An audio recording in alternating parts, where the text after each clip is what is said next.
Good morning. This is Don V with Truth Be Told. Hope everyone had a wonderful 4th of July weekend. We're broadcasting here in Arizona under partly cloudy skies. Looks like it's going to be another cool day. Almost forgot. Please remember to subscribe. 97% of the people who watch my videos are not subscribers, and it would really help me out if just reach down there and hit the subscribe button and get my numbers up. Any rate, without ado, let's go ahead and move right to it. Adam Schiff, convicted of treason. On Thursday, July 1st, a military tribunal at Guantanamo Bay convicted Chair of the House Intelligence Committee Adam Schiff on charges of treason and espionage after hearing evidence that linked the Weasley worm to a Chinese-sponsored plot aimed at impeaching the most patriotic president to ever have sat in the Oval Office. In July of 2019, Schiff grossly distorted and wildly mischaracterized 45's telephone call with Ukrainian President Vladimir Zelensky, in which he was alleged to have withheld U.S. aid in return for an investigation into Hunter Biden. Both 45 and Zelensky refuted the allegations, but Schiff abused his authority in pressing Congress to move forward with an impeachment inquiry against 45. In September 2019, the U.S. Navy Judge Advocates General Court launched an investigation to determine whether Schiff's actions violated House rules and whether his grievances were constitutional. JAG's 6-month investigation proved that Schiff, like most DS operatives, had an unremitting addiction to opulence and happily accepted bribes in exchange for enemies of the U.S. when such actions aligned with his personal goals. JAG and the Office of Military Commissions acquired evidence linking Schiff to a Chinese plot meant to dispose DJT. Specifically, Schiff had received gifts from a Chinese businessman named Lai Wei. Wei was the senior executive of Bohai Harvest, RST, Shanghai, Equity Investment Fund Management Company, the very company Hunter Biden owns 10% of. The gifts include a rare 54 Bio-Day Rolex valued at $5 million and a Bugatti Chiron per Sport worth approximately $3 million, the later of which he surreptitiously auctioned at Sotheby's. The Office of Military Commissions claims Schiff blatantly violated the gifts rule of the House Ethics Committee, which forbids federal employees from accepting gifts for favors and requires that any item valued at over $166 be reported to the State Department. This evidence, in part, led to Schiff's May 24th arrest and subsequent trip to Guantanamo Bay. His Thursday tribunal lasted only 2 hours, with Vice Admin John G. Hannock calling on the 3-officer panel to convict Schiff, who appeared without counsel, of high treason. Schiff's greed, compounded by his seething hatred of DJT, led him down a path of treasonous behavior. He is weak and malleable, and he did knowingly betray his oath of office in hopes of making money and staging a tactic coup against the elected president of the U.S. Certainly others must have known he received these gifts and who they came from, but that was swept under the rug by the DS desperate to remove 45 from office. Schiff used aliases and proxies to launder many of his ill-gotten presents, but there's always a trail, Vice Admin Hannock told the panel. Asked to answer for his crimes, Schiff admitted he should have declined the gifts, but said they were above board and bore no evidence or relevance to his association with China, Lai Wei, Joseph Biden, or Hunter Biden.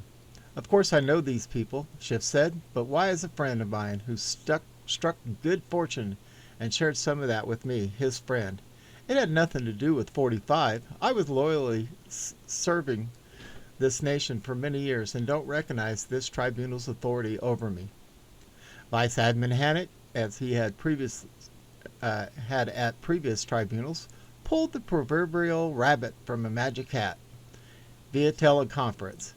Schiff's wife, Eve, appeared on a video screen to testify against her husband. She told the tribunal that Schiff had accepted $20 million in gifts and incentives to wage war against DJT. She was able to produce receipts and ledgers, as well as personal correspondence between Schiff and Hunter Biden, proving Schiff's payouts were meant as compensation for trying to dethrone Trump. The documents you see on screen we have copies of, Vice Admin Hannock said, and passed the incriminating paperwork to the panel. Ms. Schiff, have you in any way been coerced or compensated to give testimony against your husband? She says, I have not, Eve Schiff said. I was tired of the abuse. I'm glad this is finally over. I was tired of the lies, the manipulation, the evil that pervaded our home. Adam was never happy with the government salary. He was telling me how he hoped to get rid of 45 and get rich at the same time. You're getting what you deserve, Adam, she addressed her husband personally, and the screen winked off. Shortly thereafter, the three officers weighing the military's case found Schiff guilty and recommended he receive capital punishment for his crimes against America. Vice Admin Hannock concurred and scheduled Schiff's execution for August 13th.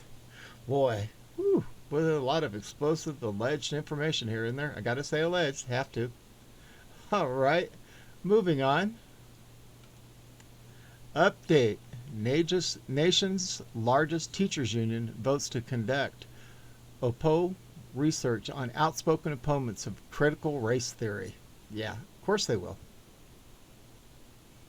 In the U.S. today, thanks to the work of the Obama regime, federal employees are forced to attend critical race theory sessions and workshops to focus on white privilege and microaggressions. The discipline is pure Marxism and anti-white, anti-U.S. racism being pushed on U.S. government employees. Several U.S. corporations also push this on their employees in workshops and seminars. It is a lucrative business for the far left based on pseudoscience, hate, and victimhood. Investigative journalist Mark Ruffo called on 45 to eliminate this hateful indoctrination from the federal government back in September. A little video here. As I told Tucker Carlson tonight, I called on President 45 to immediately issue an executive order abolishing critical race theory from the federal government. There is no space for this toxic, divisive pseudoscientific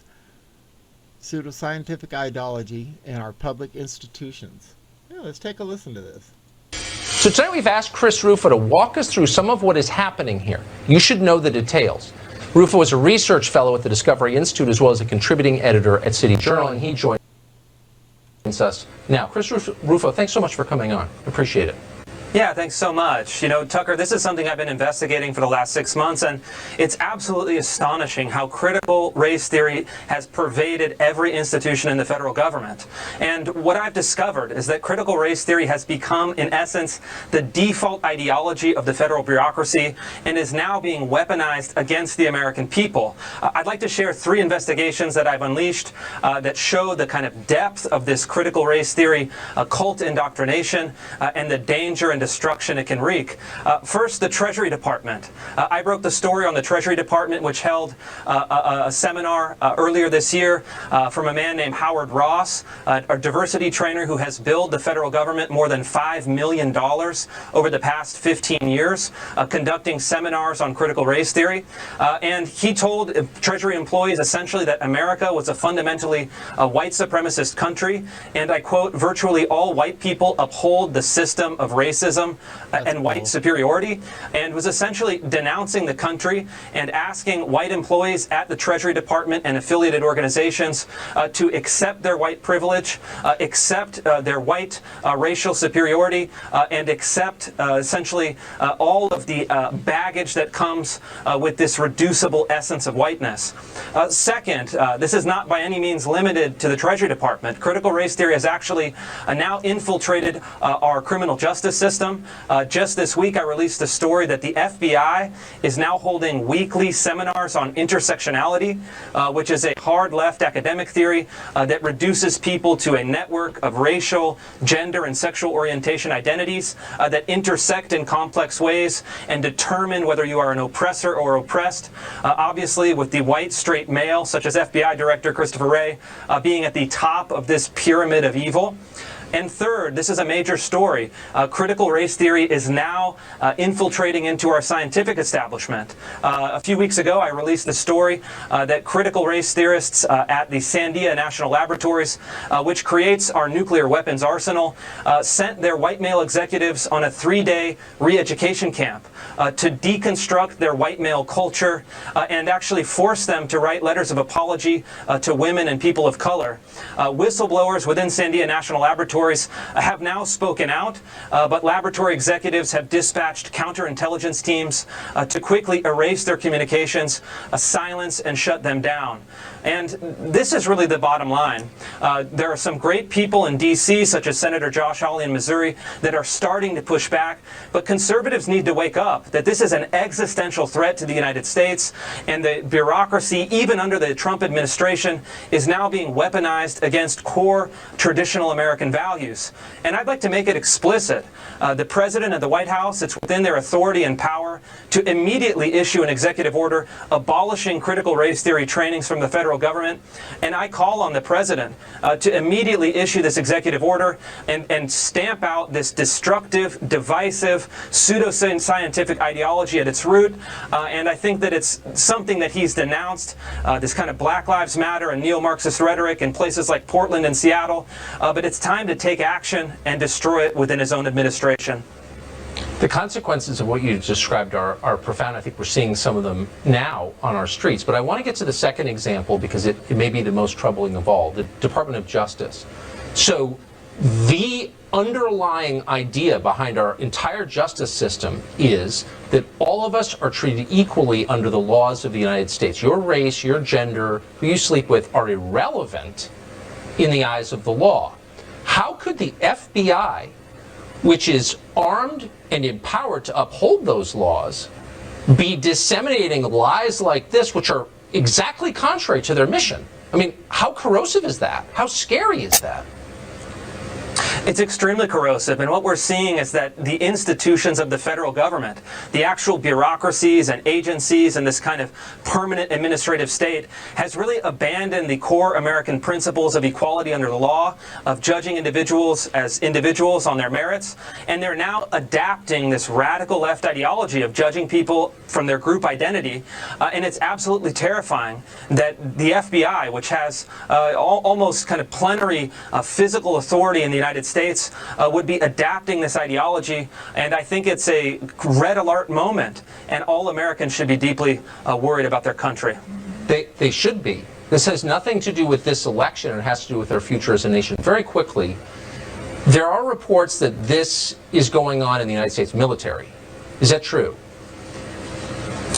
Yeah, I've had some leaks from inside the U.S. military, in the Air Force and the Navy. I'm still working on these stories to source them, to confirm them. But what I can say is this, is that they are essentially, starting in 2011 with an Obama executive order, mandating diversity and inclusion initiatives throughout the federal government.